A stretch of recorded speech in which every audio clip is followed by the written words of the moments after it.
Hey, hi everyone. This is Deonte Burden, host of Changing Lives. Hey, this is my very first live stream that I've had. I'm trying to do at least twice a week. What I want to do is kind of have outside of the show, maybe some 5 or 10 minute shows, depending on how big the chat room is and response we get. Give me another opportunity to give you guys some free information. So I invited everybody out. I know it's kind of last minute because just want to get some experience with doing this, but also to give you opportunity to chime in, hit the chat room, submit questions that you may have that's tax or business related. Again, it's something I'm going to try to do twice a week. Try to do at least every Sunday. But right now, we just want to start those initial phases of getting out there and giving everyone the opportunity to ask questions that may be tax or business related. We're in probably what third week of tax season right now. Business is going pretty good. We got a lot of clients coming in. One thing that I think that's hitting a lot of people, folks are actually getting a big variance in terms of the year before. In my particular with my particular customers, most of them are getting probably less than they got back last year. A lot of that probably a direct result of Jobs and Tax Act, not in a negative way. It's just they for the amount of money that they made, they just didn't necessarily pay enough taxes. And if you guys tune into the show on a regular basis, you'll know that I did put that out. I think back in November. As far as people, make sure you go to your HR department or make sure you reevaluate those W-4s to make sure you're paying enough taxes from your job during the year. What happened was those actual withholding tables changed. So in essence, everyone was paying you getting paid the same amount of money from your employer, but the actual amount that was taken out, depending on how you feel your W-4, that changed. You should have been bringing back home more money. And in essence, the way that worked, as far as you bringing home more money, you were spending more in the economy. So in actuality, that would enable businesses to make more money because you're spending more money because you're bringing more home. The issue that comes up with that is that you're still on the hook for the same amount of taxes that you were liable for before. So let's give a quick example with some numbers. See if you got a check for $500, and after taxes last year, it was 350 that you brought home. Now, with what happened after the Jobs and Tax Act in 2017, 2018, you probably bringing home 400 out of that 500. So you probably bring about $50 more. In essence, if at the end of the year you were on the hook for X amount of dollars for the tax percentage, like I said, that didn't change. So in the year before, you may have paid, let's say, $2,000 in taxes, whereas last year you probably paid maybe 1,200 to 1,500. That variance you're still on the hook for, and most of my clients are kind of seeing that now. I'm from a different school of thought. I know it's always exciting for everybody to get big refunds and stuff like that. I'm never a big fan on getting a refund. What I try to do is um, I want people to look at it in terms of it's not necessarily Christmas or a payday. You look at it in terms of you can do more with your money than the U.S. government can during the year. So if you're in that range of $500 or $1,000 for a refund, or $500 to $1,000 that you owe, that lets me know that you got most of your money back during the year. Now again, I know some people looking at, hey, I want to get $89,000 like that. Now again, if you qualify for earned income or different things like that, I get that.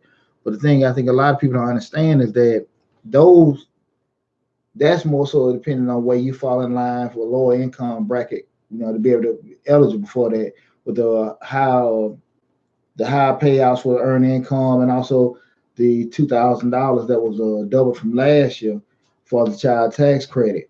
But if you're actually here working, you're making, I would say, upwards of $50,000 a year. You looking to get seven, eight, $9,000 in a tax refund. Uh, I wouldn't suggest it. I think you can do a whole lot more with your money during the year than the IRS could. So I would, advise everyone to go back and reevaluate their W-4s, talk to your HR to see what you're paying out, and kind of be mindful of that during the year.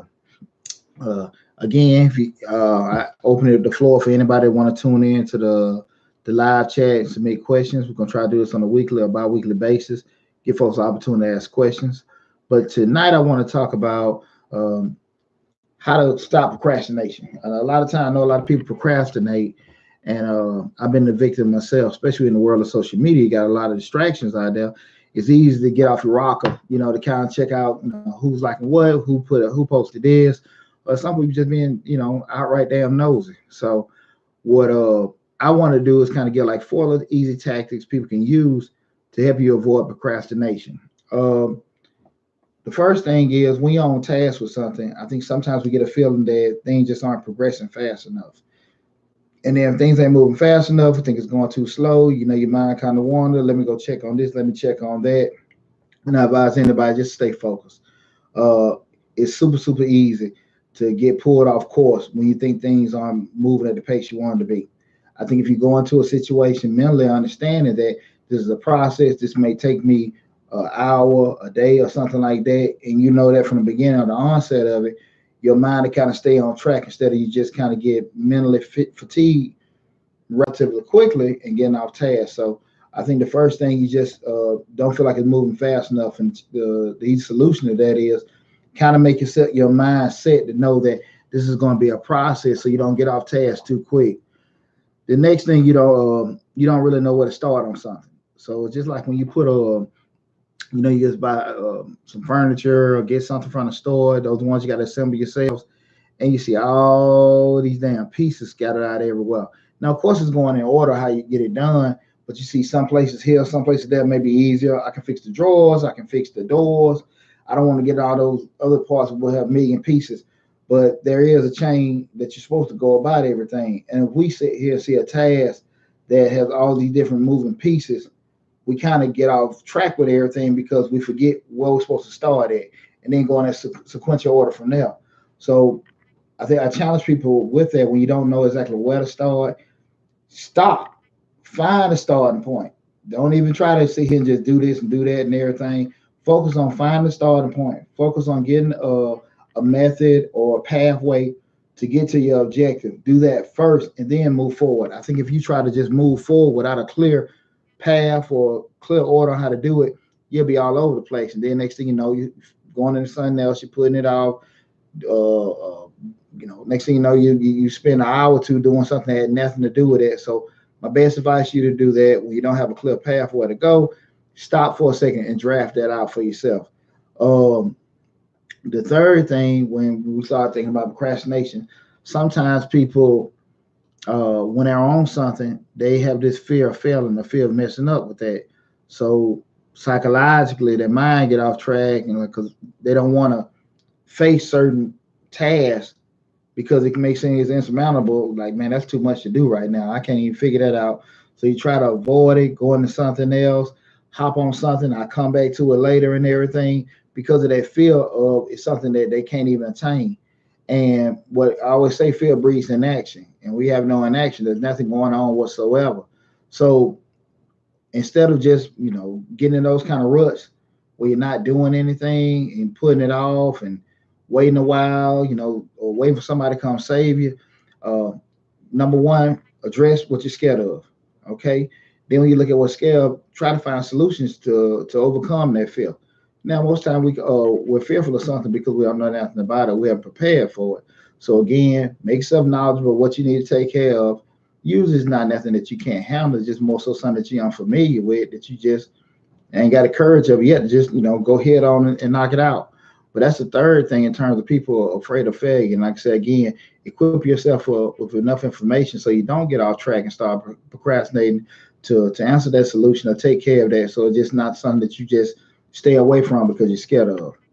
The fourth thing is, and I think this is the, the major cause with a lot of stuff when we start talking about procrastination, he just don't even want to do it. And I think when you have a task that you don't like, you don't want to get started with, you'll find every damn reason in the world not to get started with it. So I think in order for you to uh, get around something that you don't want to do is number one, just do it. I know that sounds kind of crazy, but we're not always going to be in a situation to do things that we're totally enthused about doing, or something that we like doing, but some of the tasks in order to get there, you just rather not deal with it, try to skip it or anything like that. And when that happens is we'll spend 10 hours on a 2-hour task just because we didn't feel like dealing with it. You have to be professional, you have to be attentive, and you have to focus on the task at hand. Because again, like I said, you can easily get off track because it's something you don't necessarily want to deal with. Again, those four uh, four solutions I gave you on how to deal with procrastination. Um, Been in the chat room, 10 minutes already. I know yapping that long, but again, it's something I'm going to try to do every Sunday. Maybe do it once or twice in a week. So if you missed me today, kind of keep a grip on, we'll say like 5 or 6 o'clock on Sunday afternoon. We'll open it up. People, you have any questions that are business related, tax related, this is your opportunity for free to tune in to me and get some good information. We're in the middle of tax season. We're at the beginning of tax season right now. Please go to my website, book an appointment, www.majesticbiz.com. My number at the office is 678-479-4007. When you go to the website, you'll see the booking or the scheduling link. Hit on that. The now consulting links, I got a phone call about that the other day. The consulting, we charge $50 for 30 minutes and $75 for an hour for business consulting. But if you have for the income tax appointment bookings, it's free. So just scroll down, find the income tax booking, prep booking. It's free of charge. Book it, lock it in, and your appointment is set. You know, we got a strong name, strong reputation that we stand behind. 17 years. Entrepreneur.com 360 list. That's on the top 360 privately owned companies in the United States. I have over 20 years experience in the financial services industry. We got a good team, good company, and I love for to service your tax preparation needs or any kind of needs you may have that may be individual or small business related. Again, that's www.majesticbiz.com, majesticbiz.com, and go to the website. Book your appointment. Number is also 678-479-4007. Deonte Burden. I hope you enjoyed the information that I gave you today on ways to stop procrastination. Got tons of other little videos like that. So if you get the opportunity, please go to the YouTube page, like, share, subscribe to the page. I think our next show, we're skipping this week because of Valentine's Day, but we'll be back on the 21st. We'll be discussing what parents need to be doing for their kids to get to college. You know, in general, I think I had another video about how parents are always pushing their kids to do great in school and everything like that. But you have too many times kids have done everything they're supposed to do that the parents told them to do in high school. And then we get around that senior year, parents haven't done any damn thing for the kids to get to their next level. I'm talking about as far as you're the straight A student, and we know good grades do what? Good grades get you accepted. They don't necessarily get tuition paid.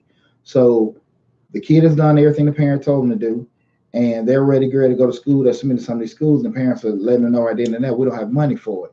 So what I wanted to do is just provide a forum in terms of what parents say, listen, if you're going to push your kids to go that path and do well, this is what you need to do on your end to kind of make sure we kind of find some kind of agreement, and not necessarily saying the kid has to go Ivy League or anything like that, but just some strategies to kind of help your kids out. If you already send them on that upward path, you want to make sure that path is set. You know, you got a walkway for them to go down. Too often kids have done everything they were supposed to do, and their parents' solution to them is get a damn mountain full of student loans. And that's not a good damn idea altogether. So tune in to the 21st. My baby boy, William Burden, he'll be doing that show with me too. So I have a lot of good information going. Again, this is Deonte Burden, host of Change the Lives. I appreciate you guys tuning in to the night's live chat. Like I said, again, we're going to try to do this every week. So if you missed us, you know, just tune in next time and stuff. This is your opportunity to get some of that free information that be business or tax related. As always, thanks again. Deonte Burden, host of Change the Lives. Please like, share, subscribe to the channel. And make sure you hit that blue man in the bottom right-hand corner to subscribe to the channel. Take care and please spread the word about this channel. Love you guys. Thanks.